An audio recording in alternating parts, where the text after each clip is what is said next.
Fertilisasi. Fertilisasi merupakan penyatuan atau fusi antara gamet jantan dan gamet betina, serta diikuti dengan penyatuan inti dari kedua gamet tersebut. Hasil fertilisasi dikenal dengan zigot.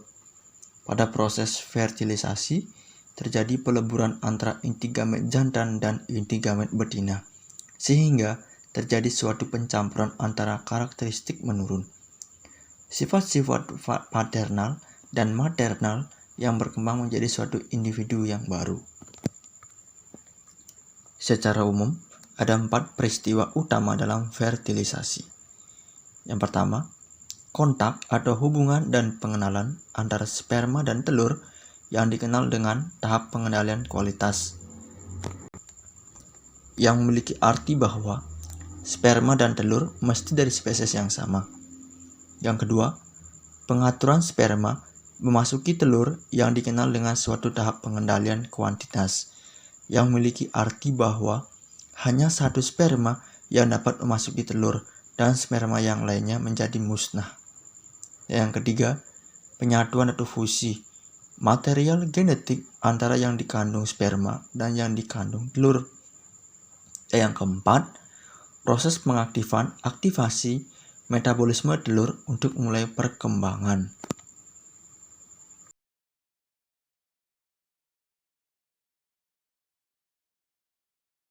Baik, yang kita bahas pertama yaitu fertilisasi internal.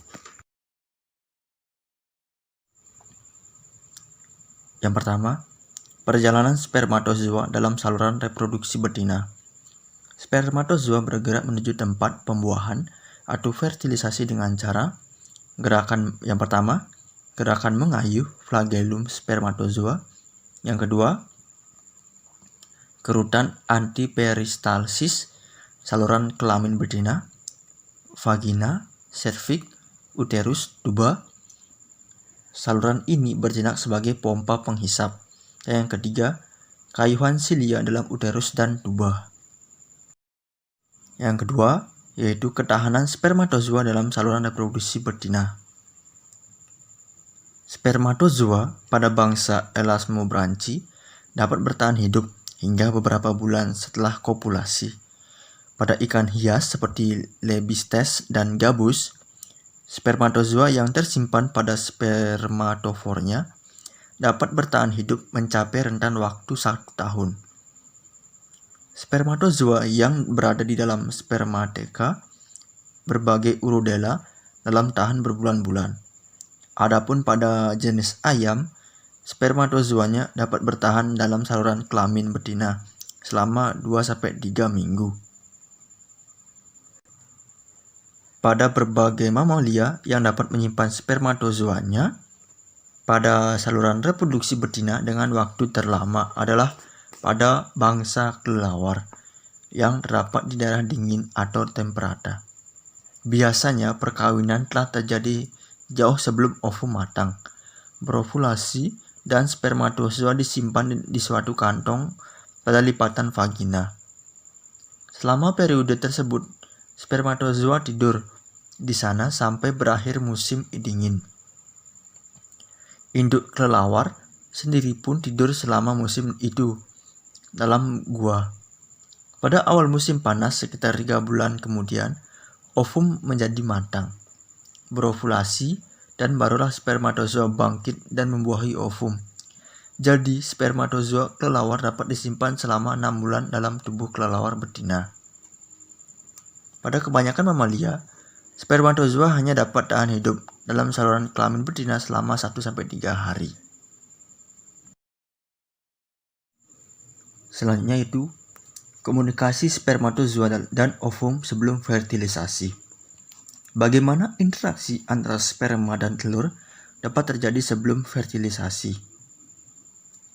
Pada Deutscher 1976 mengemukakan contoh pada hewan Echinodermata dan moluska yang menunjukkan adanya interaksi sperma dan telur sebelum fertilisasi. Hasil pengamatan terhadap proses tersebut diketahui bahwa ada interaksi kimia antara sperma dan ovum. Zat kimianya merupakan substansi aktif yang disekretkan oleh permukaan telur yang disebut fertilizin berupa glikoprotein. Fertilizin ini mempunyai 3 fungsi. Yang pertama, fertilizin meningkatkan motilitas sperma. Bila sperma dilepaskan ke dalam air dan mendeteksi adanya fertilizin, maka terjadi peningkatan aktivitas untuk mencapai telur. Yang kedua, fertilizin menyebabkan sperma mengumpal atau mengalami aglutinasi di sekitar telur, sehingga meningkatkan perubahan terhadap permukaan telur. Dengan kondisi demikian, maka hanya sperma tertentu yang dapat memasuki telur.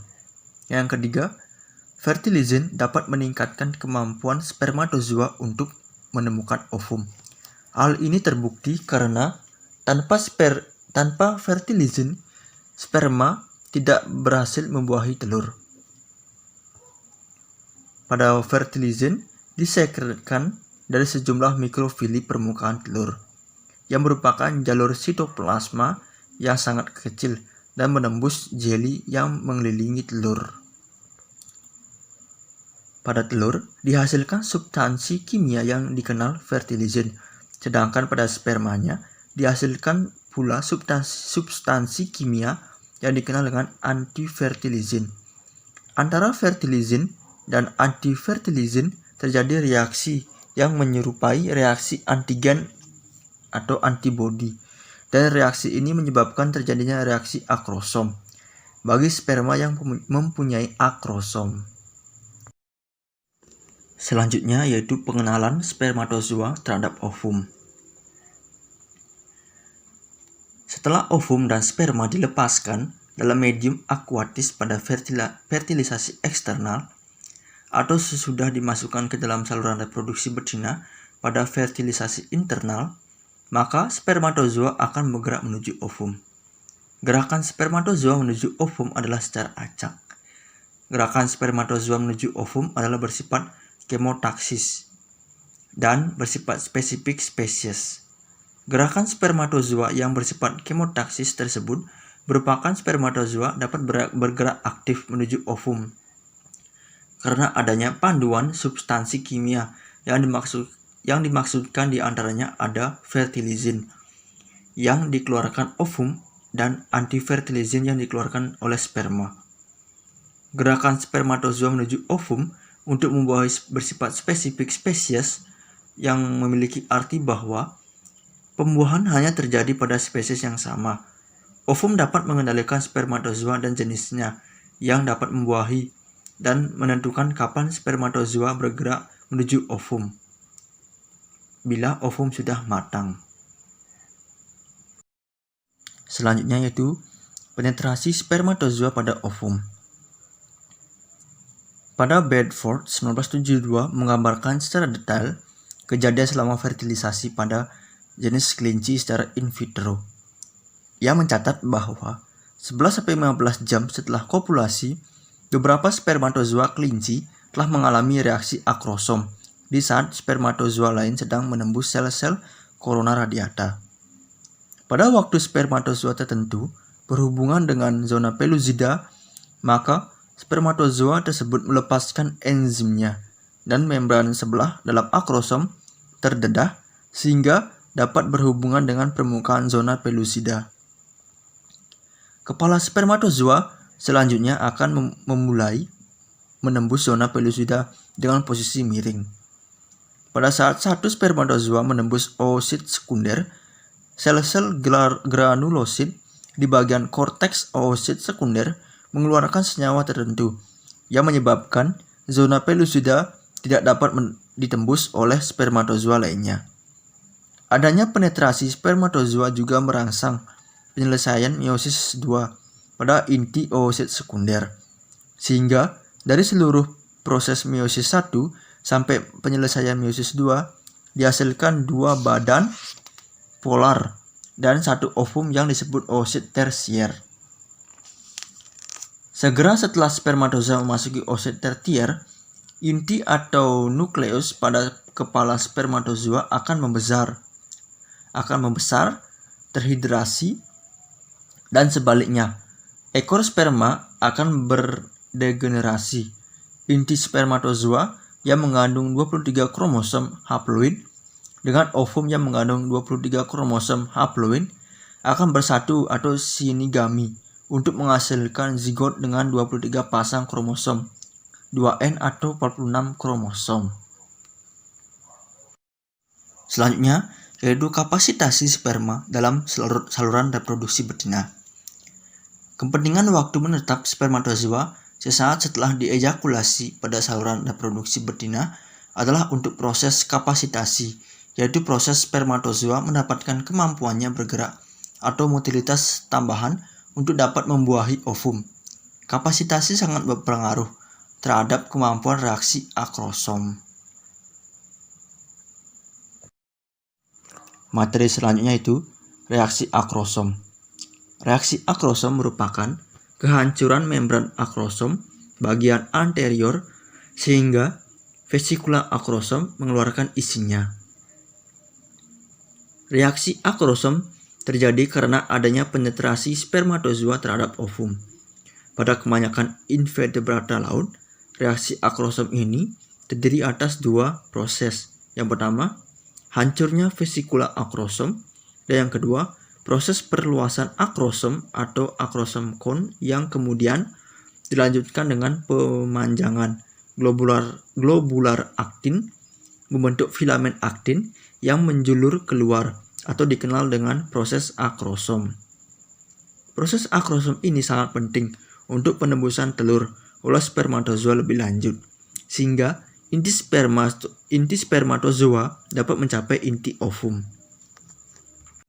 Reaksi akrosom diawali oleh sulfated polisaccharidae pada jeli telur yang memungkinkan ion-ion kalsium dan sodium memasuki kepala spermatozoa dan menggantikan ion-ion potasium dan hidrogen. Hancurnya vesikula akrosom disebabkan oleh fusi membran akrosom dengan membran plasma ovum. Materi selanjutnya itu reaksi ovum setelah penetrasi spermatozoa. Segera setelah satu sperma menembus telur, timbul berbagai perubahan pada telur. Ada 5 kejadian atau perubahan pada telur setelah dipenetrasi oleh sperma. Yang pertama, pecahnya vesikula kortikal atau granula-granula yang terletak dekat permukaan telur dan melepaskan isinya ke dalam ruang membran vitelin. Setelah itu, membran vitelin disebut membran fertilisasi. Yang kedua, terjadi perubahan fisik permukaan telur sehingga dapat mencegah sperma lain memasuki telur. Yang ketiga, terjadi pelepasan antigen diduga juga dapat menghambat sperma lain memasuki telur dan juga melepaskan protease. Yang keempat, terjadi perubahan lebih lanjut pada korteks telur sehingga mengarahkan distribusi pigmen dan orientasi embrio. Yang kelima, terjadi aktivasi terhadap proses-proses sintesis dalam sitoplasma. Namun, tidak semua perubahan di atas terjadi pada telur dari semua spesies. Misalnya pada poin nomor 2, tidak ditemukan pada telur burung. Fertilisasi eksternal. Pada sejumlah hewan laut dan air tawar, telur dan sperma dilepaskan di dalam air di sekitarnya dan fertilisasi terjadi di luar tubuh. Ini merupakan suatu fertilisasi yang primitif.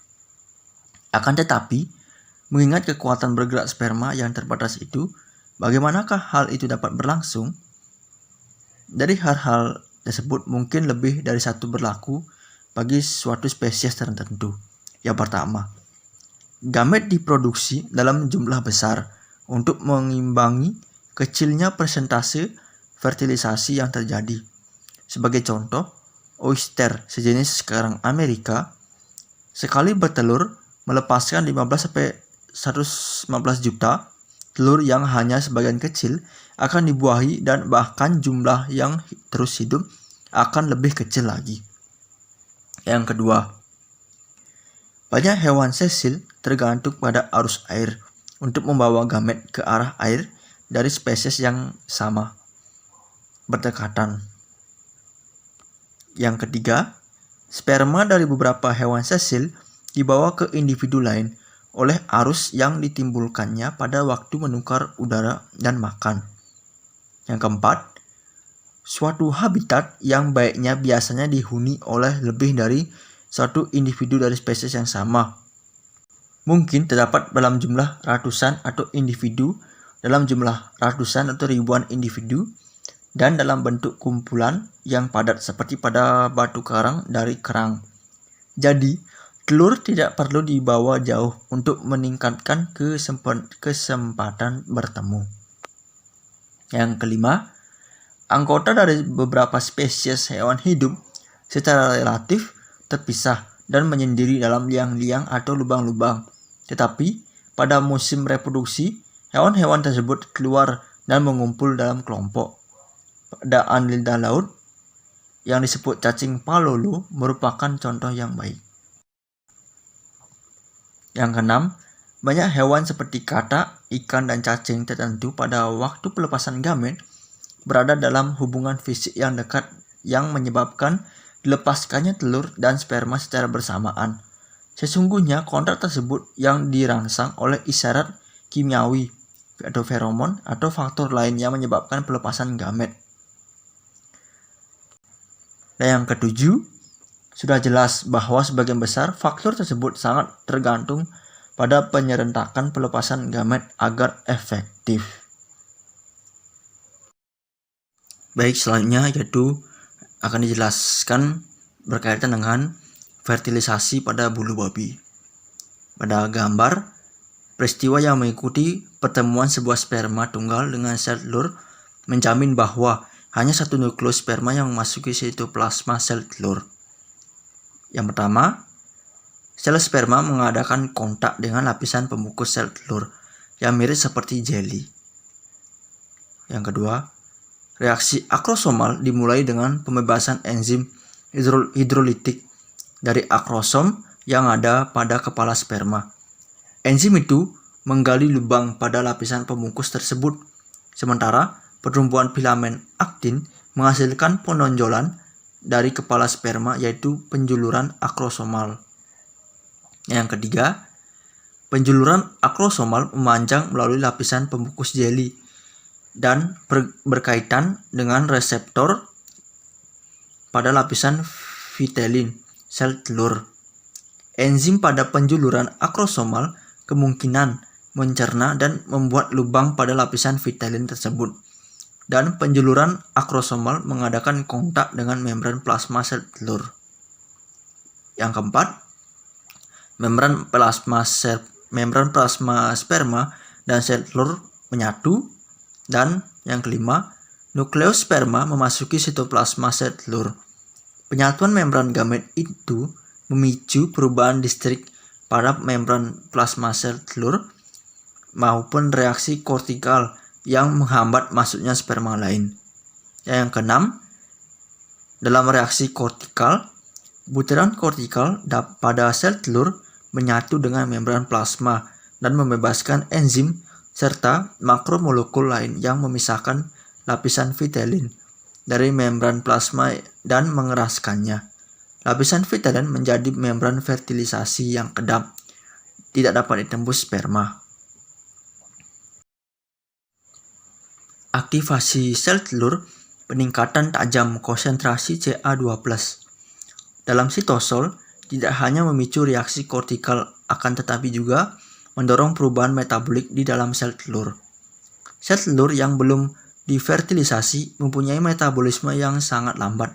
Akan tetapi, dalam tempo beberapa menit setelah fertilisasi, laju respirasi seluler dan sintesis protein meningkat sangat besar. Dengan perubahan yang cepat ini, sel telur tersebut diaktifkan pada bulu babi dan banyak spesies lain. Peningkatan Ca2+ memicu hilangnya ion hidrogen dari sel telur dan sitosol sel telur menjadi sedikit alkalis. Meskipun peningkatan dan penyatuan sperma adalah pemicu bagi aktivasi atau aktivitas sel telur, Sel-sel sperma tidak menyumbangkan bahan-bahan apapun yang diperlukan agar aktivasi itu dapat berlangsung. Selanjutnya, yaitu pada gambar tersebut, yang pertama, dibentuk melalui pembelahan. Blastula terdiri dari atas satu lapisan tunggal sel bersilia yang mengelilingi blastosel. Gastrulasi dimulai dengan pembentukan lempengan vegetal pada kutub daerah vegetal pada sel-sel mesenkim yang nantinya akan menjadi mesoderm, memisah dari lempengan vegetal dan berpindah ke dalam blastosel. Yang kedua, lempengan vegetal pada gastrula awal ini mengalami invaginasi, yaitu pembentukan ke arah dalam. Sel-sel mesenkim mulai membentuk penjuluran tipis atau filopodia. Yang ketiga, sel-sel endoderm membentuk arkenteron yang nantinya akan menjadi saluran pencernaan. Sel-sel mesenkim membentuk persambungan filopodia antara ujung arkenteron dan sel-sel ektoderm dinding blastosel. Yang keempat, kontraksi filopodia pada gastrula akhir menarik arkenteron di sepanjang blastosel, di mana endoderm arkenteron akan menyatu dengan ektoderm dinding blastosel. Dan yang kelima, gastrulasi sudah selesai.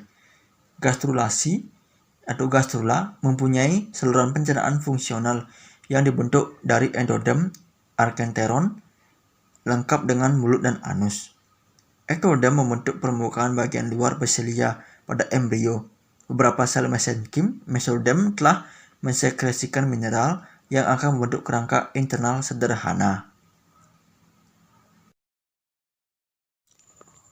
Selanjutnya yaitu fertilisasi pada katak. Pada jenis katak yang melakukan fertilisasi, pada katak jantan akan menempel pada punggung betina sambil menekan perut betina dengan menggunakan kaki bagian depan dan merangsang pengeluaran telur ke dalam air. Setiap telur yang dikeluarkan diseliputi oleh selaput telur membran vitelin. Hal tersebut dikenal dengan amplexus. Bersama dengan hal tersebut, katak jantan akan mengeluarkan sperma untuk membuahi sel telur, sehingga terjadi fertilisasi.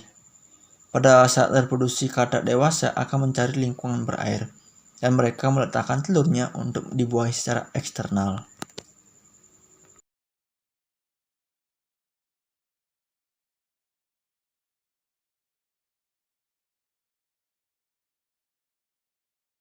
Baik, selanjutnya yaitu pada gambar, yaitu berkaitan yaitu gastrulasi pada embrio katak. Yang pertama, blastosel. Blastula katak tidak berada persis di tengah dan dikelilingi oleh dinding yang tebalnya lebih dari satu sel. Pada tahapan ini, warna-warna menandai daerah blastula akan menjadi 3 lapisan germinal embrio. Yang kedua, gastrulasi dimulai ketika sebuah lipatan kecil, yaitu bibir dorsal blastopor, muncul pada salah satu sisi blastula. Lipatan ini dibentuk oleh sel-sel yang menjadi endoderm dan mesoderm, kemudian menggulung ke arah dalam di atas bibir dorsal dan berpindah menjauh dari blastopor dan menuju ke dalam bagian interior gastrula. Sementara itu, sel-sel kutub animal yang akan membentuk ektoderm menyebar di seluruh permukaan luar embrio. Yang ketiga, secara eksternal, bibir blastopor mulai menjadi sirkuler. Secara internal, ketiga lapisan germinal mulai terbentuk sementara. Sel-sel terus berpindah ke arah dalam. Endoderm, mesoderm, dan arkenteron yang semakin melebar dan berkembang yang dilapisi oleh endoderm terus memenuhi ruangan yang ditempati oleh blastosel. Dan yang keempat, pada akhir gastrulasi, blastopor sirkuler mengelilingi sumbat sel-sel kuning telur. Ketiga lapisan germinal tersebut sekarang berada di posisi yang seharusnya dan siap untuk melakukan organogenesis.